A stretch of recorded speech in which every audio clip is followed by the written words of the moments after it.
Hi, my name is Meg Ament. I'm an occupational therapist at Michigan State University. Today I'm going to be showing you some strengthening exercises for the wrist and forearm. The first one is for wrist extension, and you want to take a weight between 1 and 3 pounds to start. And you'll rest your arm on a table with the wrist hanging over the side and just bring the weight up through your full range of motion.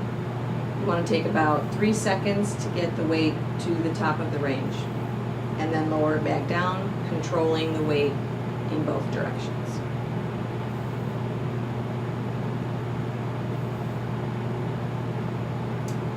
Do about 10 reps of that, and then you'll turn your hand over to work on wrist flexion.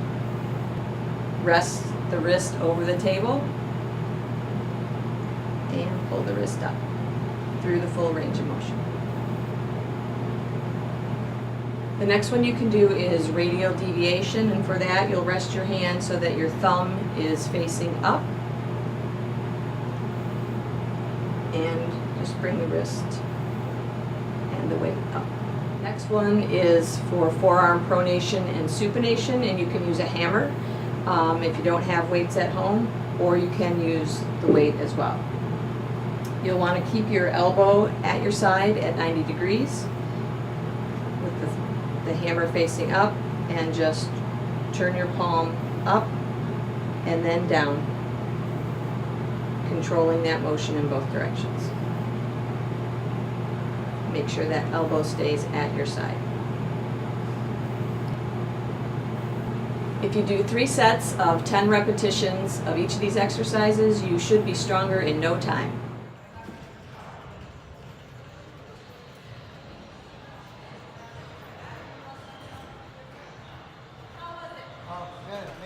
And then it just fell off, I don't know.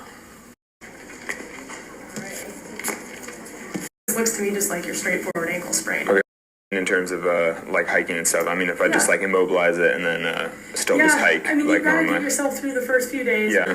So, we say ankle sprain, but more or less an ankle sprain is torn ligaments. Yeah. That's what it is. So what does that mean? But after that, then it's just strengthening and rehab. Can I make it worse really through activity? You could probably do too much too soon. My name is Eric Hall, and I'm an athletic trainer at Methodist Sports Medicine. Today, we're talking about recovering from ankle sprains, which affect approximately 25,000 people each day. Ankle sprains take an average of 6 weeks to heal, but can take up to 4 months depending on the severity. When your doctor says it's okay to start exercises, the first thing you typically start with are range of motion exercises. The first thing is what we call alphabets. Josh is going to straighten his knee, and he's going to use his toes to spell out all the letters in the alphabet. By doing this, Josh will be working all different range of motions in the ankle. The next range of motion exercise Josh is going to demonstrate for us are towel slides. His knee is going to be bent at 90 degrees with his heel directly under his knee. Josh is going to reach out, grab the towel, and slide it all the way over as far as he can. And he'll do this until the towel is slid all the way across, and then he can pull it back the other direction. The next step in the recovery process is strengthening the muscles that surround the ankle joint. Josh is going to demonstrate what we call TheraBand exercises. The first exercise we're going to do is working plantar flexion. Josh is going to pull back with the band and then push his foot down. After doing several repetitions of this, we'll work the opposite direction, and I'll pull Josh's foot down and he's going to pull up. And then we'll work side to side. I'm going to pull Josh's foot in and he's going to pull out, and here we're strengthening the muscles on the outer side of the lower leg. And then lastly, Josh is going to pull in, working the other side of the lower leg. And strengthening these muscles will work to help stabilize the ankle joint and prevent injury. It looks so much better today than yesterday. But we'll see.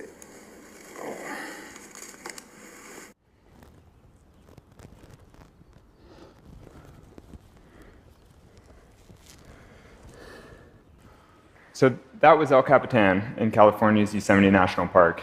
And in case you couldn't tell, I was climbing by myself without a rope, a style of climbing known as free soloing. That was the culmination of a nearly decade-long dream. And in the video, I'm over 2,500 feet off the ground. Seems scary? Yeah, it is. Which is why I spent so many years dreaming about soloing El Cap and not actually doing it. But on the day that video was taken, it didn't feel scary at all. It felt as comfortable and as natural as a walk in the park. Being stuck a little bit on the route, I didn't want it to risk and go further, so I looked down. I was pretty high up already, so the fall looked very clean to me. Seeing him struggling, I was ready to take a catch. The first bolt was above me, so I was pretty confident. Okay, fuck it. Are you alright? The new year and the new climbing accident the very first day we went climbing.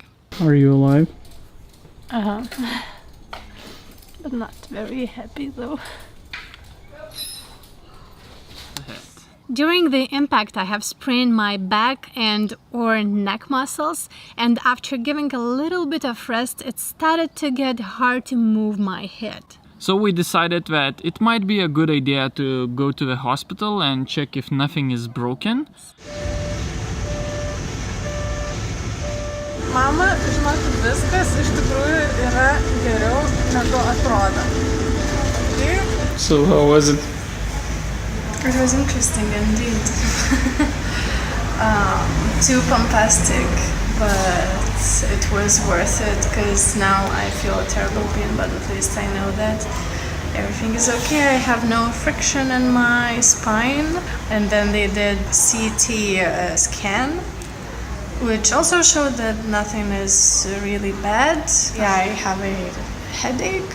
I cannot belay.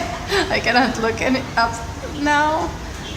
It's hard to look like down, but I can move my head to the sides and I can walk and I don't feel dizzy. So probably everything is not that bad. And most importantly, I know that everything is okay. So I will heal faster. I won't keep in my mind that maybe something is broken, you know.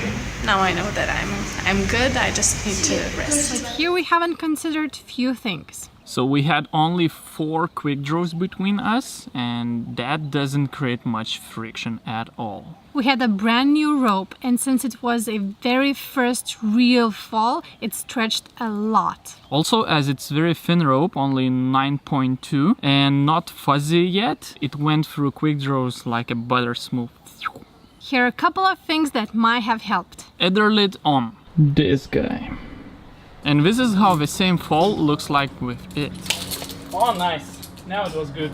Unfortunately, during that climb, we left it in our backpack. So, shame on us. Instead of ducking forward like this, what might have helped is leaning backwards like a starfish, using free hand to protect myself. And as a climber, I should have done more smaller test falls and slowly build up to a bigger. And of course, for me, not being so passive at belaying and instead sitting down on the rope to reduce the fall. So our day ended up unfortunately, but the main fun was just ahead.